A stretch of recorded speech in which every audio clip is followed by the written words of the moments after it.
This short documentary is based on a true account from Reyno De Beer's book, From Atheist to Believer, A Journey Through Faith, Doubt, and Discovery.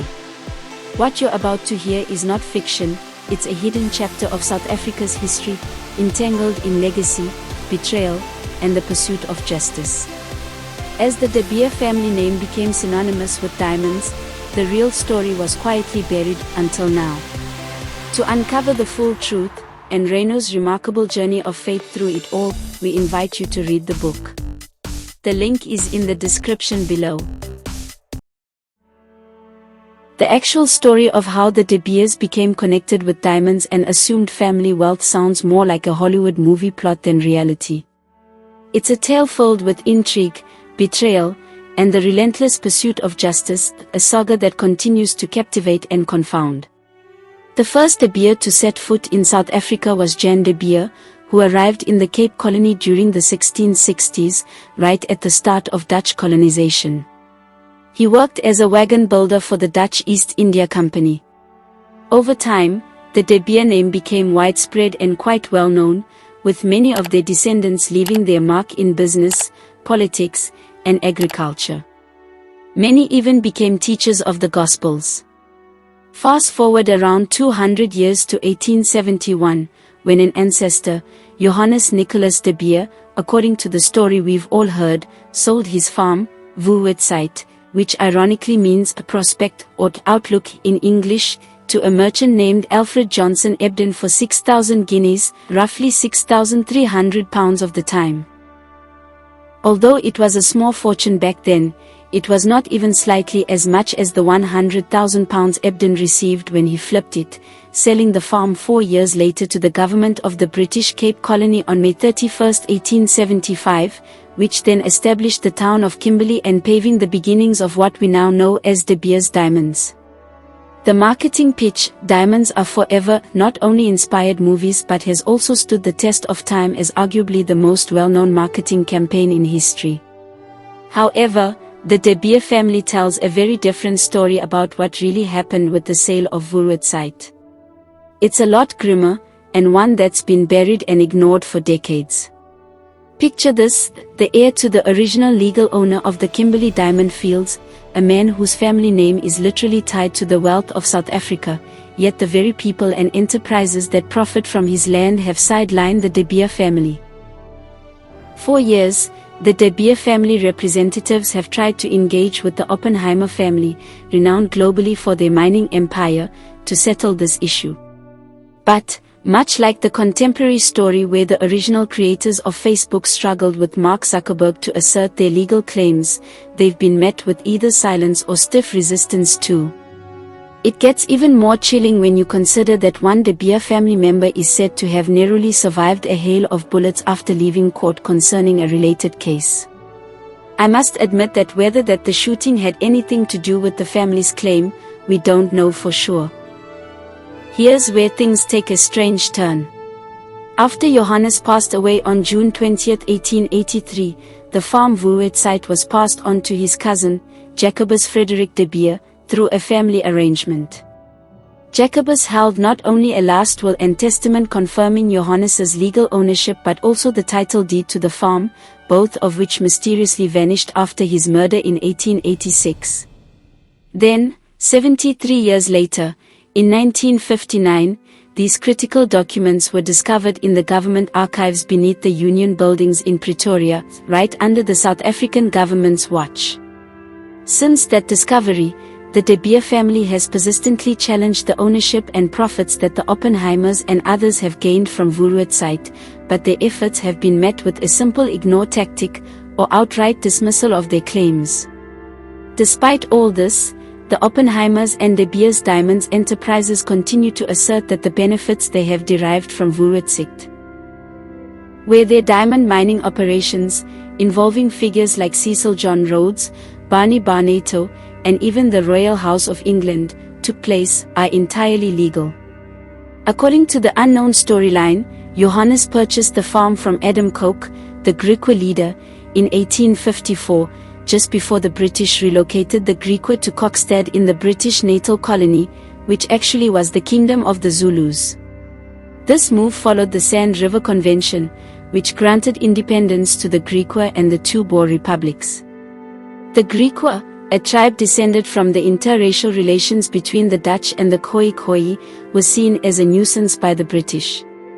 Their relocation was part of an early attempt by the British to purify the Cape Colony by removing those they deemed unwanted, including the Griqua, who were seen as undesirable elements in their empire's colonial vision.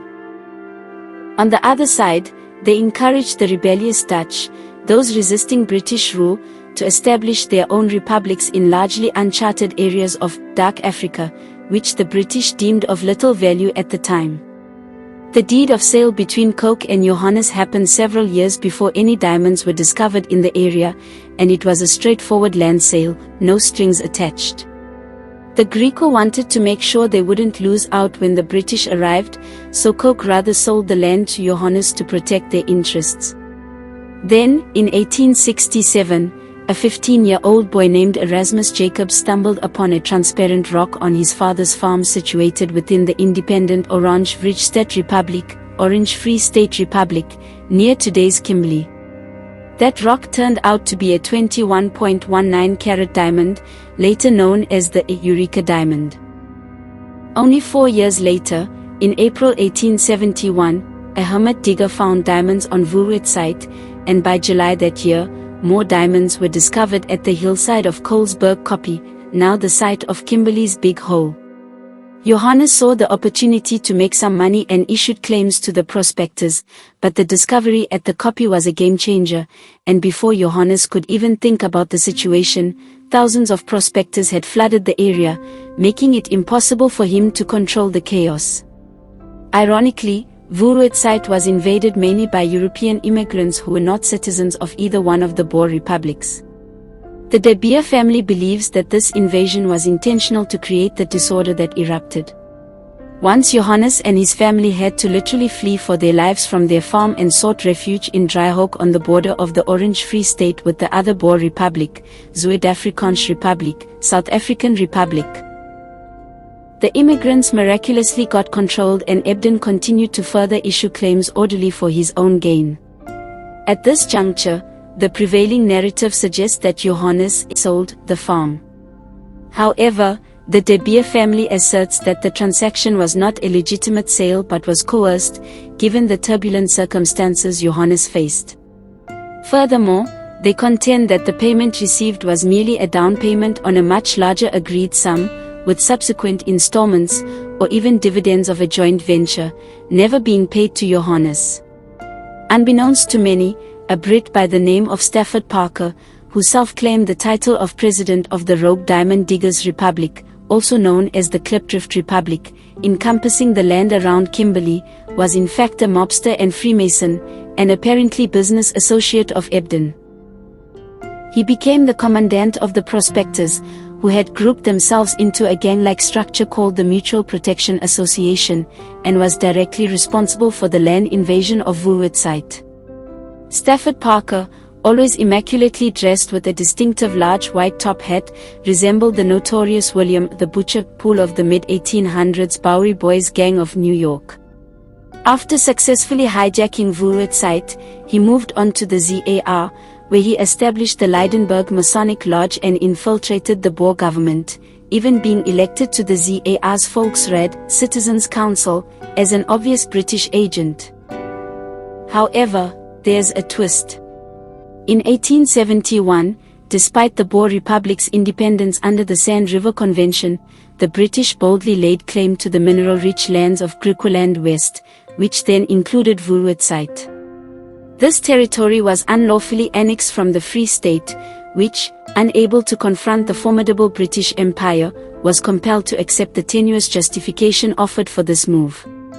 To validate their actions to the rest of the world, the British orchestrated a deceptive plan by creating the state of Griqualand West, in much the same area as the Klipdrift Republic, for the Griqua.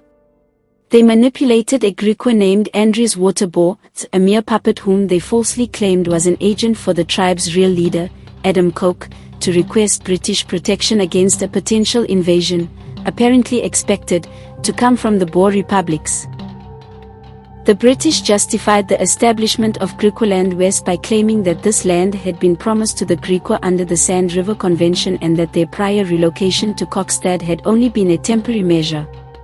However, just 8 days into the existence of the newly founded state of Griqualand West, the British took control, turning it into the agreed protectorate. As a result, the Griqua never achieved their independent state, and over time, Griqualand West was quietly incorporated into the British Cape Colony. This so-called treaty with the Griqua was fraudulent from the outset. Not only did it violate the 1854 independence agreement, but it also disregarded the fact that Johannes still legally owned the land. The British had no legitimate authority to seize it, making their actions not only duplicitous but also outright illegal.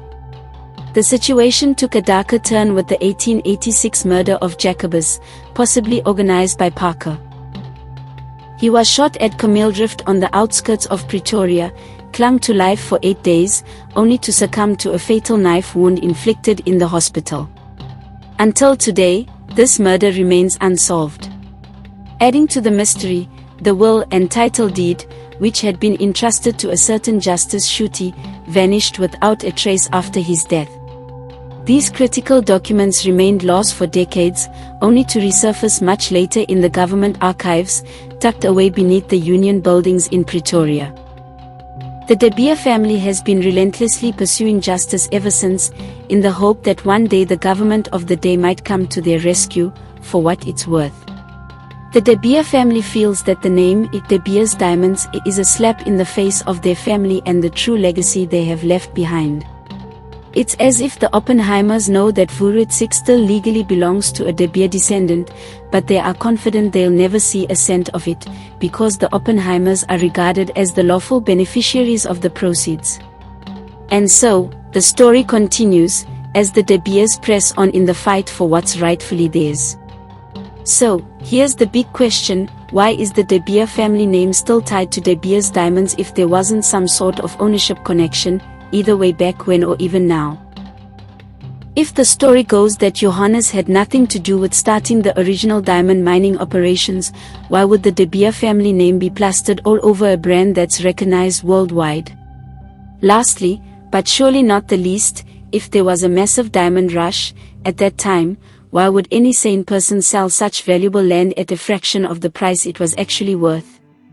Even today, Reyno De Beer gets asked all the time, especially by folks from other countries, if he is one of those De Beers. And honestly, he says it stings him because he truly believes the De Beer family has a legal right to it.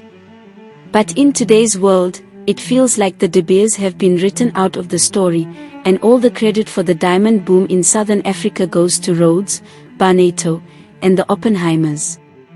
The dispute of the De Beer ancestral land, narratively a sale made in exchange for alcohol and luxuries, has always been a sore point for Reyno. It's a daily reminder of how our country's history could have turned out differently if Vooruitzight did not become the figurative Sodom and Gomorrah. South Africa's wealth in minerals, which has been both a blessing and a curse, stands as a testament to how our natural resources have made us a target for exploitation.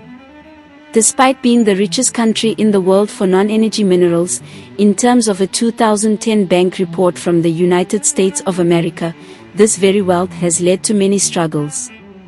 Reyno's book is his way of addressing that, and offering hope to Christians and others, through the power of the Father, the Son, and the Holy Ghost.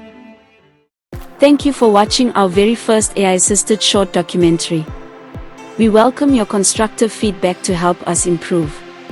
If you found value in this work, please subscribe to the channel and consider making a voluntary donation to support the social justice mission of Liberty Fighters Network. Until next time, Godspeed. Liberty Fighters Network. Liberty Fighters Network.